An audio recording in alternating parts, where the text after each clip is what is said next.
My name is Ted Byron Baybutt, the writer-director of Slammer, debut feature film, sci-fi drama, sci-fi thriller from Chasing the Bear. This sci-fi drama, independent British film. It's about a scientist who is working on a medical breakthrough in London. And she is kidnapped and thrown in a futuristic medical prison. And there is a conspiracy. It's like a film with a twist at the end. And there's a lot of colourful characters. It's got themes of medtech, space, cryptocurrency. Quite a big high concept film for a small British indie. And we made it. It took 5 years to make, and it was shot during the pandemic. The idea came from a combination of different films. So Dial M for Murder, which is the Alfred Hitchcock 1956 film with Gene. I'll say Gene Kelly for a second.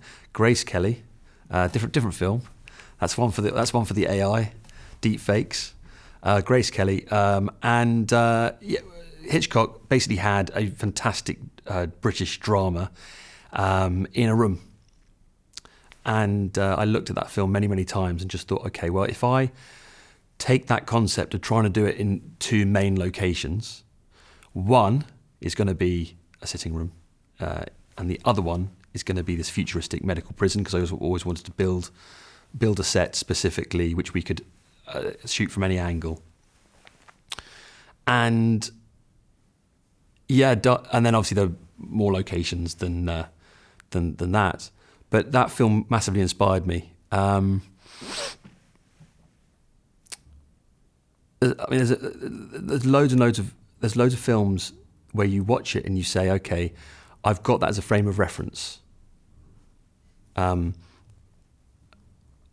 Boy, which is the Korean film, the idea that he's stuck in this prison is a really good example of I could borrow from that film. My film is very different from that film, but if you see both films, you can see how I've borrowed quite heavily from these films. And these films are classic films, so they're good films to borrow from. Science, medical technology, cryptocurrency fascinates me as a space. The film was being made during a space race, essentially. So it was in the news. I mean, you'd watch Elon Musk do something, or you'd watch Jeff Bezos do something, and all of that was poured into the idea. So inspired by many films. A solid 5 years every day, 7 days a week, 5 years. It was only, which sounds crazy, but because I wrote the script and I was describing before when we were having breakfast about the shopping list, all these things I knew I could get, and that became the basis of the film. And then so where the lab is, the sitting room, all the different major locations. For me, I poured it into a script and then went to my team, who I work with anyway, and said, we're going to try and make a feature film. And we said, okay, we'll give it a year. And then, of course, the pandemic hit, and then trying to make it through the pandemic, because once we'd started, we wanted to keep going. So over 2.5 years, 22 days, we filmed 22 days over 2.5 years. And then went into post, which was very, very stop and start. And we had tremendous help to get over the line, but yeah. So I run a production company that does commercials and corporates. I went to people I work with. I went to people I work for. I just said to them, here's the script, here's the plan. I mean, it was an incredibly detailed plan. Anybody who's ever known me ever knows of my obsession with film. So doing a debut film you always have one strength, which is I might be one of the greats one day. If you do 2, 3, 4, 5 or 6 films and you don't go anywhere, then at that point you say, oh no, I wasn't. But with the first one, it could be the catalyst, and I'm pouring, all of my my experiences and my energies into my first film. So I remember saying to over 100 people, can you put some money in privately? Talk of EIS, SEIS, tax breaks, talk of, I've worked for you, or I've worked with you, you've known me for 10 years. I want to make a feature. It's going to be called Slammer. They'd say, okay. But many people would be like, we like you, Ted. We want to help you, but we're not going to put money in. A few people did. I'm eternally grateful. But most people were like, no. However, when we came to screening the film, those same people went, oh, yeah, how can we help you? What do you need? And that taught me a lot. Because when it's conceptual, or it's on paper, or it's in script form, they're like, who do you think you are? Danny Boyle, Ken Loach, Ken Russell. Who do you think you are, Ted? And I'm saying, we're just trying to make a film. But the second you've got the film in the can and something real and tangible, and then you take it on the road, or then you take it, it's real, then yeah, those same people are like, yeah, it's real now. I get it, and I'll help you. So we had people help at the beginning, in the middle, and at the end process. But it was a very very fragmented process. So with all my friends who work in film, I've seen a British film made about 20 different ways. And before I wrote and directed Slammer, I worked on hundreds of films in whatever capacity I was needed, giving advice, mentoring, whatever it might be. All the knowledge about film in my head, if it can be utilised in some small way, great. And what was really fascinating to me was some of them were like, let's just make the concept trailer to try and make it real. Because most people, if they're maybe haven't got time to read a script. And it's really, really, really hard to write an incredible script. And even if you write an incredible script, there's no guarantee it's going to turn into an incredible film. So the first step tends to be that person wants to make a concept trailer, short film that helps get one step closer to the feature. But in 20 years of the film industry, I have never, ever seen it as direct evidence that concept trailer or short film will make it any easier to then take that to make the feature. And that's 20 years of everybody I know who works in film. Some people swear by it. Some people say, oh, we would never have made the feature had we not made the concept short trailer or short film. There are filmmakers that I know who've got incredible show reels that have commercials on it, and corporates and music videos and incredible work, like award-winning work. But again, long format feature is a very different skill, and it's a very different process. Therefore, even if somebody was to look at my show reel and look at my scripts and look at the work that I've done, at the age of 43, I cannot point to one thing that I've done which has made it any easier for me to then make a feature. So what I did is I was like, okay, well, I've seen how everybody's done it in different ways. So what I did was I was going to create an ultimate pack. And that pack was going to be, you got the scripts, you got a vision, pretty sure about that vision, pretty sure about that script, got a budget, got a schedule, got storyboards, thousands and thousands and thousands of storyboards, trying to build the arguments. Somebody takes 3 to 6 months to develop a project and then presents that as an argument to make the film. Well, if you're going to go to that much trouble, then you're probably serious about it. And yeah, okay, fine. Maybe It lessens the risk profile in people's minds. But I heavily caveat that by 1 + 1 does not equal 2 in the film industry. So you can't say, do that, then do that, and if you do that, it leads to that, which leads to that. So yeah, some people do. So it's a long way of saying I don't know. I have no idea. It works for some people, but I didn't feel the need to do it from our perspective, because we knew that the budget we were operating on, the budget of Slammer was like a small commercial. I had an incredible cast, and the most important thing I can say is I had my first choice cast. As a director, that's all you can hope for. So we'll start with Flora Montgomery. Flora Montgomery playing Ann Waterman, the scientist. So if you meet Flora, it's fair to say that you would 100% believe that she is a super intelligent scientist, just by talking to her. She's a very bright individual who can talk to you about theatre, film. She's naturally a very smart person, and just happens to be an exceptional actress, or actor. Never sure what to say. Actress, an exceptional actor. So when you see her within 5 or 10 seconds, the lead character is, I believe that she's one of the best scientists in the world. Okay, that's a good start. Met her through casting director Carol Dudley, who became one of the producers of the film, who's got 70 IMDb credits. She's like super old school casting director, who I met through Screen International, via my friend Scott, or via the commercial director of Screen, my good friend Scott. And yeah, she liked my vision, and she backed me to help me and introduced me to Flora.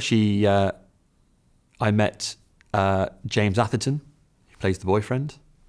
Again, Carol helped me with James. Victoria Emsley, again through Carol. Agents put forward their clients, and Victoria turns up to the studio in Greenwich. Met her, was like fantastic. So James Atherton's 2 big credits were, Coronation and Hollyoaks really were his 2 big credits. And then with Victoria Emsley, she's done loads of stuff, but sort of Downton Abbey, was one of the big credits that she had on her CV. Both incredible individuals. Joe Melville, who's the detective, I met through my hair and makeup director, Alison Edwards, who put forward Joe. And Joe did the best audition of anybody ever in the history of all auditions. So detective found, bosh, Joe, awesome. Samuel Clemens, friend Sam, who I'd worked with for many years, it was written for him. I wrote the part for him, and I said, it's written for you. And as an actor, he was like, oh, thanks. And then he was really busy, so just trying to find a spare day here or there. It's quite difficult. So Flora, James, Victoria, Joe, Sam. Everybody was great. Ann's assistant, played by Clara Hickman. So she was found because we auditioned her randomly through one of the film schools, one of the drama schools, London Drama School. I think she came in because she'd heard about it via the drama network. My producer and business partner, I think, wrote a formal request, and then she came in and again nailed the audition. And there's about half a page of dialogue for the assistant to talk about the medical side. So I was like, well, if you can do that, yeah, you've got the job. And she did. Now, the big name, Felicity Kendall. It wasn't Felicity Kendall at the beginning. It was only Felicity Kendall after we finished shooting the film. And Felicity Kendall again through Carol Dudley. I met Felicity. She did the voiceover, and she's the narrator. She's pulling the strings. And I mentioned Felicity Kendall, like, you know, at the end because when I met her, she hadn't seen the film. She'd read the script. She came to Halo. She did an incredible voiceover, and you know, she was the queen of television in the 1970s, I think it's fair to say. And she's an awesome individual, an amazing person, very supportive, trusted me, trusted my instincts. She's this very ethereal mother character. The theme of motherhood is very strong in the film. Perfect casting. And I don't think she's even seen the film yet, but I hope she likes it. So we shot the film in a studio in Greenwich, which is not there anymore. Sold just before COVID. But yeah, so the medical prison shot Studio Greenwich. That was a big reason to do the film. Build my own medical prison, futuristic medical prison. The sitting room location is in Essex. Producer's house. The laboratory, Aldgate. The corridor and office locations, Stratford. So Greenwich, Essex, Stratford, Aldgate, space. Yeah. Different places around London. That was the producer and production designer, Murray C. Fisher, who's also my business partner, so I had to give him a big shout out. The production design was very, very safe in his hands. You know, getting to the CAD draw, you know, when you're doing CAD drawings, and then you're like, oh, this is real, this is happening. And then there was an incredible individual called Michael Passmore, and his son, who basically built and art directed, you know, so much of the film. The Passmores, the father-son Passmore combination, with Murray being the production designer and art director and prop maker. Incredible production design. For the type of film that it was, with the type of budget that we had. Incredible production design.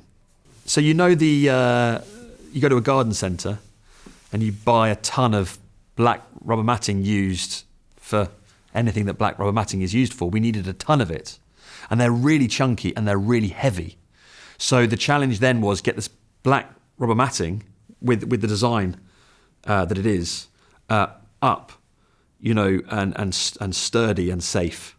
And that was quite a challenge because they're really heavy. But that was the point. The point was that she's gone from this white-walled, bleak apartment, black and white apartment, to a essentially black box. And the reason why it's black box, in the way it's designed, it's not quite a box because it's got stuff sticking out from it.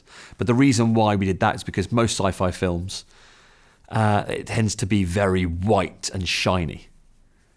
And we thought, no, we would go with a black box. So when I knew that we were going to make a small independent British film with space, we were like, oh, okay, well, how are we going to do that? And then we discovered that NASA had released a lot of footage into the ether to explain to people exactly what they do, the work they do. So the opening of Slammer is this impressive POV spacewalk footage. And we were like, oh, yeah, look, you know, we can use this. For me, that was a brilliant opener, because if you're sitting there and watching it on a big screen, immediately you're like, this is interesting. That's a bold start. That's a bold start, Ted. You know, can you continue that way? And then after that after that scene finishes, you're then in a sitting room and it's very small sort of small intimate scene. So big space shot, globe, Earth, to an intimate scene with somebody, walking into their apartment. And the space stuff, super high quality, very, very watchable. We had an incredible soundtrack going over the top of it by the amazing John Dow. A few effects, but we didn't really have very much money, so we couldn't really do too many effects.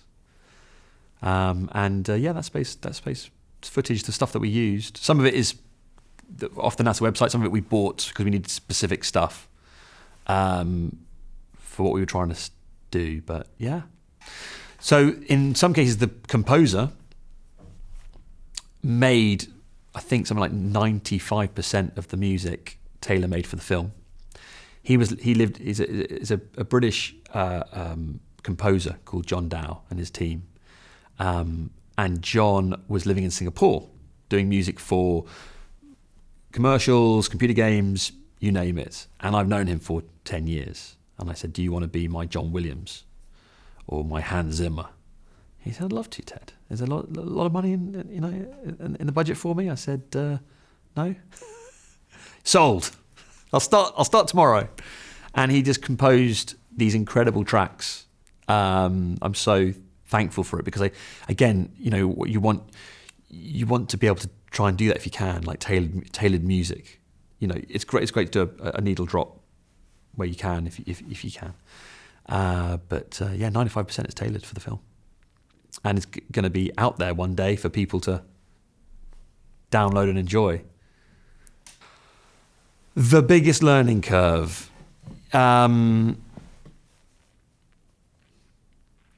Never give up. I've learned a lot about myself. It's got nothing to do with filmmaking. Just, if you're trying to do a film through a pandemic, through COVID,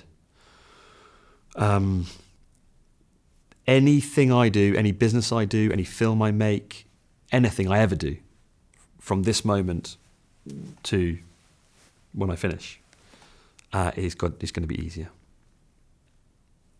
Because it was just insane. Imagine you turning to your best friend saying, come and do some filming. But you don't have a huge amount of resource. And you're now spending money on COVID coordination instead of the film. But the alternative is you don't make the film. And the alternative is you stop making the film.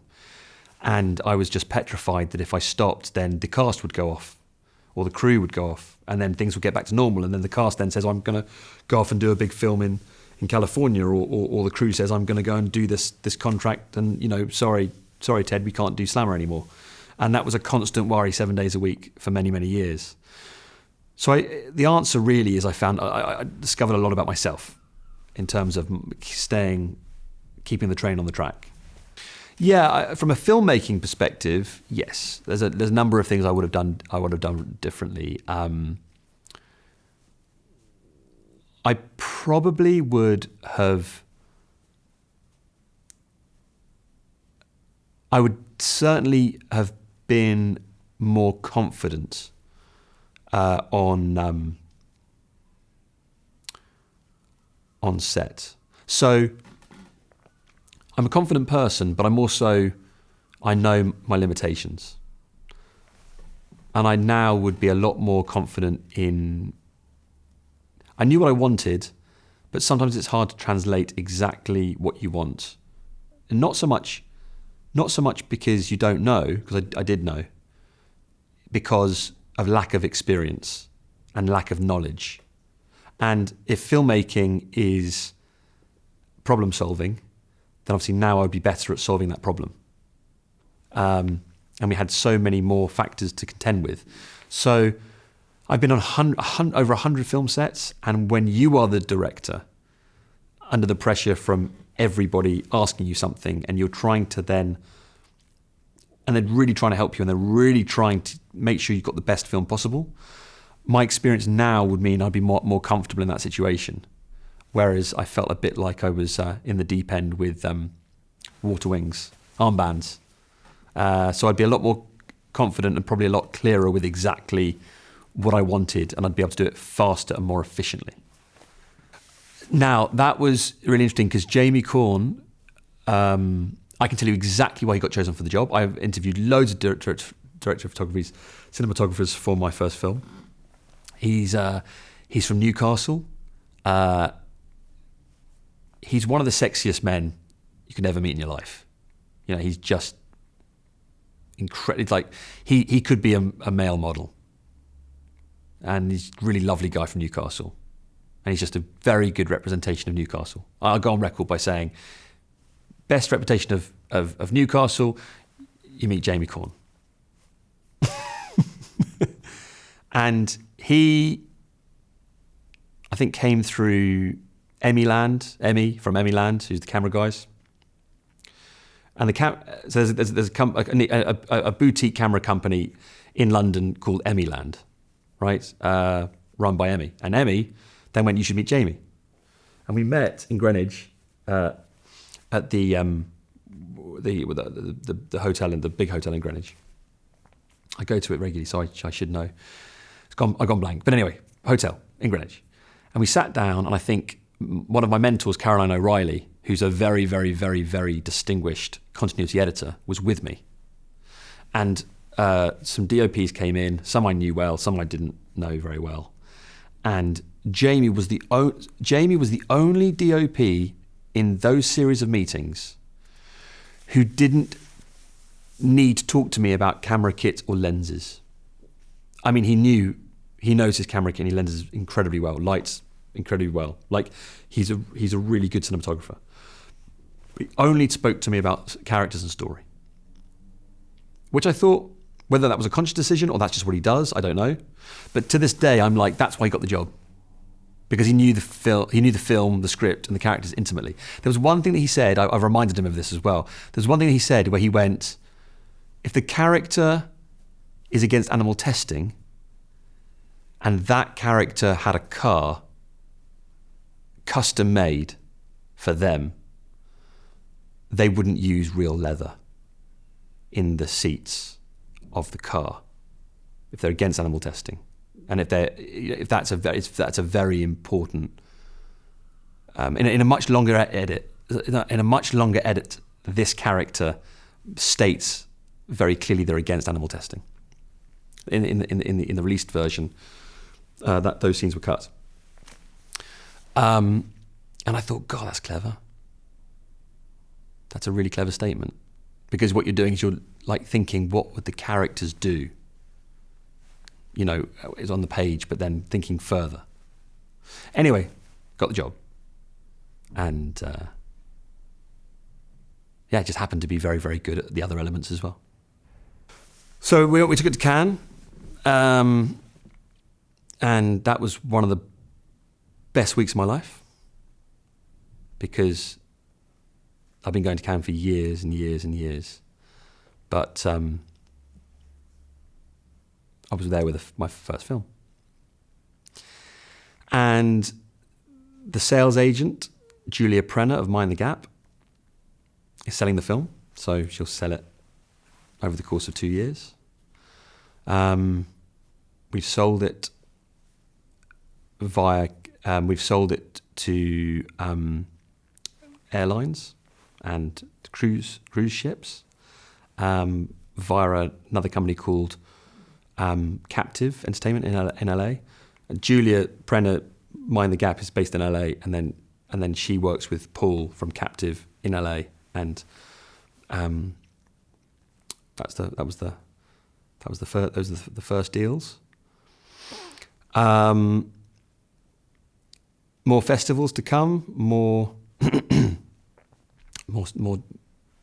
deals, and then eventually we'll do a big marketing campaign when anybody can go and find it and watch it. So we're not quite there yet. I've written Slammer 2, yeah? I've actually written Slammer 2 and Slammer 3.